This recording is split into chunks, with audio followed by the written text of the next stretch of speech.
आप लोगों का स्वागत है दोस्तों। आज के एपिसोड में आत्मा की पुकार कहानी का समापन होगा। अब तक आपने देखा सुशील और अर्जुन मेघालय जाते हैं छुट्टियां बिताने। वहां उनकी मुलाकात शिवली से होती है। दोनों सिजु गुफाएं पहुंचते हैं जहां शिवली की आत्मा उनसे मदद मांगती है। शिवली, मुझे बचाओ, मुझे बचाओ। अर्जुन भी अपना होश संभाल नहीं पाता है और बेहोश हो जाता है।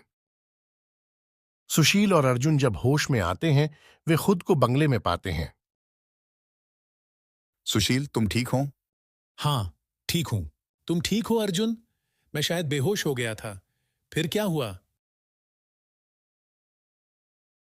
मैं भी होश खो बैठा, उसके बाद खुद को यहां पाया। तो फिर हमें यहां बंगले पे कौन लाया? कुछ भी पता नहीं भाई। सुशील घड़ी में देखता है रात के 10 बज चुके हैं। रात हो चुकी है। चलो कल हम नोमिन और सांगमा से मिलते हैं और इस बारे में पूछते हैं। शायद उन्हें कुछ पता हो। ठीक है, अभी खाना तो नहीं मिलेगा, चलो पानी पी के काम चला लेते हैं। दोनों रसोई में जाकर हक्का बक्का रह जाते हैं। वे देखते हैं टेबल पर गर्मा गर्म खाना परोसा हुआ है। आप लोग आराम कीजिए, मैं खाना तैयार कर दूंगी। उन्हें खाना खाने का साहस नहीं होता। वे बिना खाए या पिए वहां से चले जाते हैं। भाई, क्या हम सच में आज घूमने निकले थे या फिर यह सब एक सपना था? और ये खाना कल वाला है या आज का?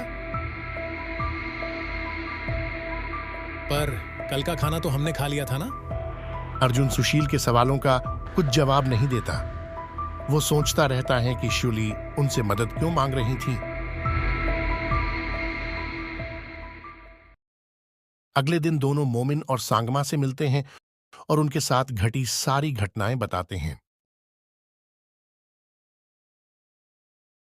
आप लोगों की किस्मत अच्छी है जो बच गए। क्या मतलब? सांगमा, इन्हें सुखपा जी के पास ले जाओ। ठीक है, आप दोनों आइए मेरे साथ।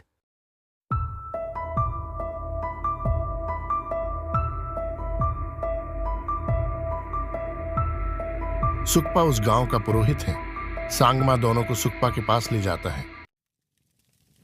नमस्ते सुखपा जी, ये हैं अर्जुन और सुशील, यहां कुछ दिन घूमने आए हैं। दोनों बंगले में ठहरे हैं और शिवली से भी मिल चुके हैं। पर आपको कैसे पता चला? कैसे पता चला वो बड़ी बात नहीं है। तुमने शिवली का बनाया हुआ खाना खाया? जी, पर तब हमें पता नहीं था कि बड़ा अच्छा खाना पकाती है मेरी बेटी। आपकी बेटी? आपकी बेटी? हाँ, शिवली सुखपा जी की बेटी थी। बड़ी प्यारी थी। वो सबका ख्याल रखती थी। थी नहीं है, अभी भी सबका ख्याल रखती हैं। शिवली कितने प्यार से इन दोनों के लिए खाना पकाती हैं, पर वो तुम दोनों से रूठ गई हैं। क्यों सुखपा जी?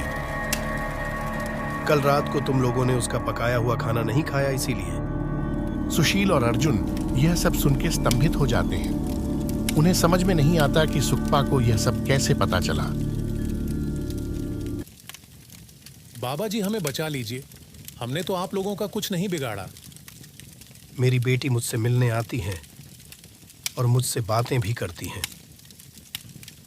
बस अब बहुत हो चुका सुखपा जी। शिवली को अब रिहा कर दो, उसकी आत्मा को शांति दो। ये क्या हो रहा है सांगमा? शिवली की आत्मा हमसे मदद मांग रही थी उस गुफा में। हम जानना चाहते हैं क्या हुआ।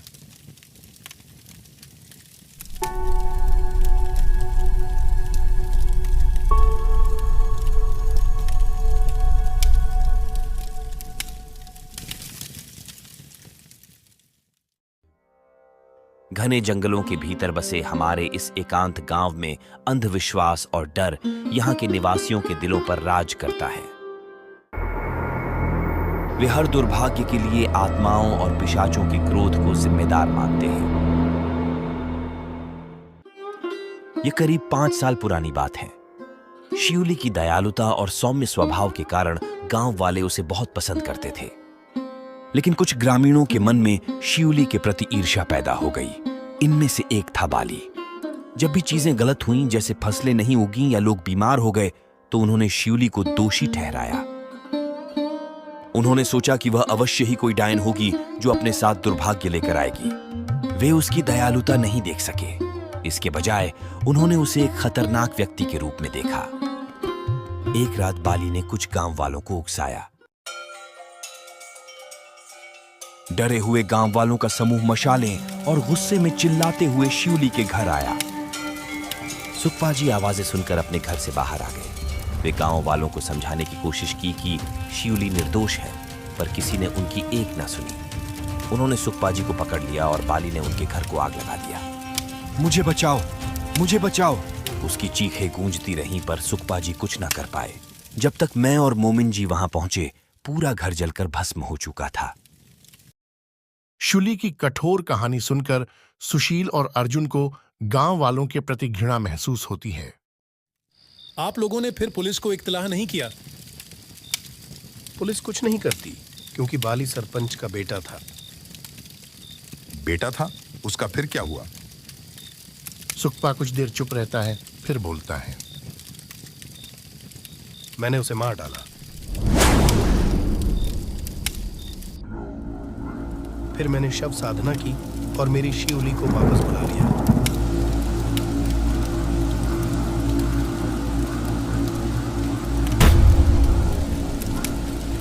अब हम हमेशा साथ रहेंगे।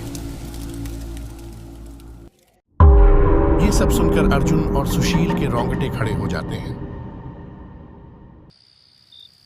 सुखपा जी ने अगर बाली को मारकर अपना बदला ले लिया है, तो फिर शिउली हमसे मदद क्यों मांग रही हैं?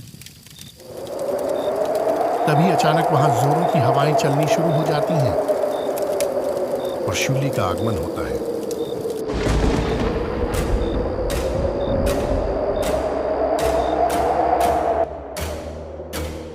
सांगमा, सुशील और अर्जुन डर जाते हैं। शिउली सुखपा को बोलती है, पिताजी, मुझे जाने दीजिए। इस जगत में मुझे बहुत कष्ट होता है। नहीं शिउली, तू मेरे साथ रहेगी। तेरे बिना मेरा कोई नहीं है।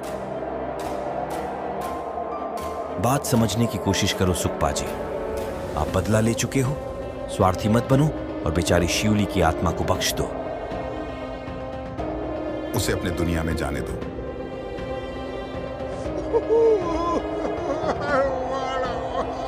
मुझे मुक्ति दे दो।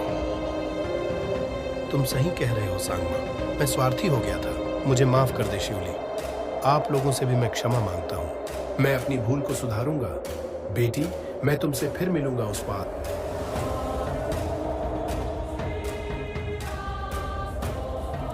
सुखपा फिर तंत्र साधना करता है। अर्जुन, सुशील और सांगमा देखते हैं कि धीरे धीरे शिउली की आत्मा हवा में घुल जाती है। मेरा समय आ गया है। कोई छाया नहीं, केवल प्रकाश। मेरी आत्मा अब पूर्ण है।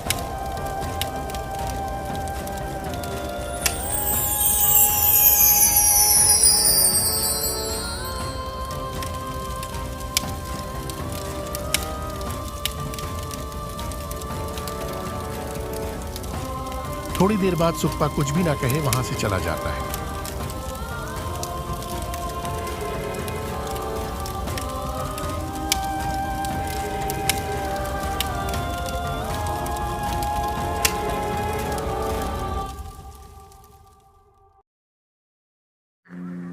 सांगमा, सुशील और अर्जुन अपने होश और आवाज संभालते हैं और बंगले में लौट जाते हैं। सांगमा उस रात वहीं ठहर जाता है। अगले दिन अर्जुन और सुशील वापस लौटने का निर्णय लेते हैं। मैंने सब सुना सांगमा से। मुझे बहुत ही खेद है कि आप लोगों को यह सब झेलना पड़ा। सुखपा जी का कुछ पता चला? नहीं, हमने सारे इलाके ढूंढ लिए, पर वो कहीं नहीं मिले, मानो गायब ही हो गए। आप लोग अपना ख्याल रखिएगा। आपकी यात्रा शुभ हो। आशा करता हूं अब सब ठीक रहेगा इस गांव में। धन्यवाद सांगमा और नोमिन जी। अगली बार फिर आएंगे घूमने के लिए। फिर दोनों दमनपुर वापस लौट जाते हैं।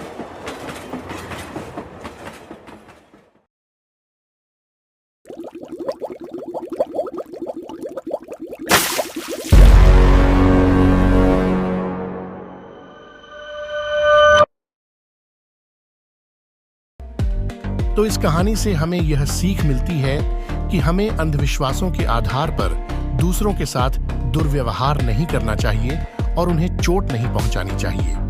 मन में बदले की भावना रखना भी अच्छी बात नहीं, क्योंकि क्रोध आपसे गलत चीजें करवा सकता है। आशा करता हूं आपको कहानी अच्छी लगेगी। लाइक करें, शेयर करें और सब्सक्राइब जरूर करें।